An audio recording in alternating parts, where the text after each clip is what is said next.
The believer is patient with the affliction and thus gains a reward.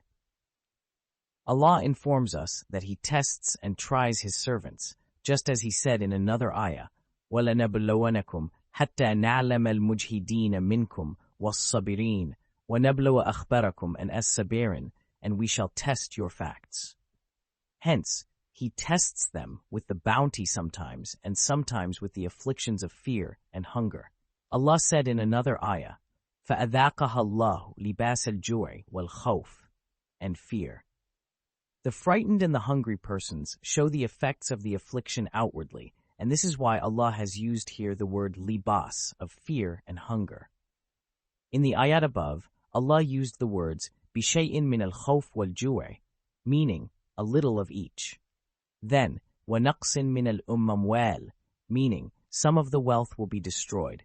وَالْأَنفُسِ, meaning losing friends, relatives, and loved ones to death. وَالثَّمَرَةِ, meaning the gardens and the farms will not produce the usual or expected amounts. This is why Allah said next, وَبَشِّرِ الصَّابِرِينَ. He then explained whom He meant by the patient whom He praised. الَّذِينَ إِذَا أَصَبَتْهُمْ مُصِيبَةٌ قَالُوا إِنَّا لِلَّهِ وَإِنَّا إِلَيْهِ رَاجِعُونَ. Meaning, those who recite this statement to comfort themselves in the face of their loss know that they belong to Allah and that He does what He wills with His servants. They also know that nothing and no deed, even if it was the weight of an atom, will be lost with Allah on the day of resurrection. These facts thus compel them to admit that they are Allah's servants and that their return will be to Him in the hereafter. This is why Allah said, أَأُولَئِكَ عَلَيْهِمْ صَلَوَاتٌ مِّن رَبِّهِمْ وَرَحْمَةٌ, from their Lord, and receive His mercy, meaning Allah's praise and mercy will be with them. Sa'id bin Jubair added, meaning safety from the torment. وَأُولَئِكَ هُمُ الْمُهْتَدُونَ. Umar bin al-Khattab commented, what righteous things and what a great heights. أُولَئِكَ عَلَيْهِمْ صَلَوَاتٌ مِّن رَبِّهِمْ وَرَحْمَةٌ, receive His mercy, are the two righteous things. وَأُولَئِكَ هُمُ الْمُهْتَدُونَ are the heights. The heights means more rewards, and these people will be awarded their rewards and more. The virtue of asserting that we all belong to Allah during afflictions. There are several ahadith that mention the rewards of admitting that the return is to Allah by saying, Inna lillahi wa inna ilayhi raji'un, when afflictions strike. For instance, Imam Ahmad reported that Salama narrated, once, Abu Salama came back after he was with Allah's Messenger and Salam and said, I heard Allah's Messenger recite a statement that made me delighted.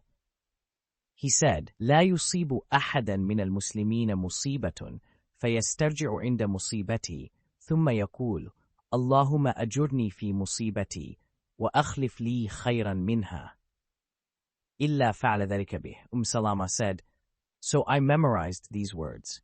When Abu Salama died, I said istirja, and said, O Allah, compensate me for my loss and give me what is better than it.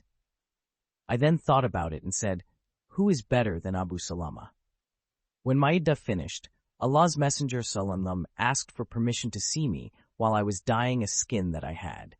I washed my hands, gave him permission to enter, and handed him a pillow, and he sat on it. He then asked me for marriage, and when he finished his speech, I said, O Messenger of Allah, it is not because I do not want you, but I am very jealous, and I fear that you might experience some wrong mannerism from me for which Allah would punish me.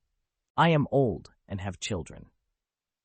He said, أما ما ذكرت من الغيرة فسوف يذهبها الله عز وجل عنك وأما ما ذكرت من السن فقد أصابني مثل الذي أصابك وأما ما ذكرت من العيال فإنما عيالك عيالي.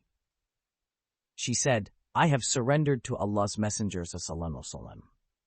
Allah's Messenger sallam married her, and Salama said later, Allah compensated me with who is better than Abu Salama, Allah's Messenger sallam. Muslim reported a shorter version of this hadith.